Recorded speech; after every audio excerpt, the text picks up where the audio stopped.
నితిన్ హీరోగా దిల్ రాజు, శిరీష్ నిర్మిస్తున్న చిత్రం తమ్ముడు. ఈ చిత్రానికి శ్రీరామ్ వేణు దర్శకత్వం వహిస్తున్నారు. లయ, వర్ష బొల్లమ్మ, సప్తమి గౌడ కీలక పాత్రలు పోషిస్తున్నారు. జూలై 4న అనగా నేడు తమ్ముడు సినిమా వరల్డ్ వైడ్ గా గ్రాండ్ థియేట్రికల్ రిలీజ్ అయింది. వరుస ఫ్లాప్లతో సతమతమవుతున్న నితిన్ కు తమ్ముడు హిట్ ఇచ్చాడో లేదో చూద్దాం. తమ్ముడు అనగానే ఇదేదో సిస్టర్ సెంటిమెంట్ సినిమా అనుకోవడం కామన్, కానీ సినిమా చూసేటప్పుడు తెలుస్తుంది ఇది ఏదో క్రైమ్ థ్రిల్లర్ అని. సిస్టర్ సెంటిమెంట్ కథకి దర్శకుడు కొత్తగా ప్రెజెంటేషన్ ఇవ్వాలనుకున్నాడు, కానీ దానికి తగ్గ కథనం కూడా ఉండాలి. ఇక్కడ అదే లోపించింది.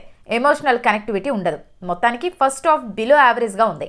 ఇక సెకండ్ హాఫ్ లో కూడా చెప్పుకోవడానికి ఏమీ లేదు. అంబర్గొడుగు నుండి ఎస్కేప్ అవ్వడం ప్రధాన అంశం, కానీ దాన్ని కూడా సరైన విధానంలో ప్రెజెంట్ చేయలేదు. నితిన్ చేయడానికి ఏమీ లేదు. హీరోయిన్ సప్తమి గౌడ కాస్త ఇబ్బంది పెట్టింది. దర్శకుడు వేణు శ్రీరామ్ ఫ్యామిలీ డ్రామాలో యాక్షన్ అడ్వెంచర్ చెయ్యాలని, ఫారెస్ట్ సెటప్ పెట్టి ఏదో చేసేయాలని ఇంకేదో తీసినట్టు అనిపిస్తుంది. అజనీష్ లోకనాథ్ బీజం పర్లేదు. విఎఫ్ఎక్స్ అక్కడక్కడ నాసిరకంగా ఉన్నాయి. ప్రొడక్షన్ వాల్యూస్ చాలా బాగున్నాయి. నితిన్ ఎంతో నమ్మకం పెట్టుకొని చేసిన సినిమాలో నితిన్ కూడా ఏమీ చేయలేకపోయాడు. కథ లాంటిది. తమ్ముడు కూడా నితిన్ ను కాపాడలేకపోయాడు అని టాక్.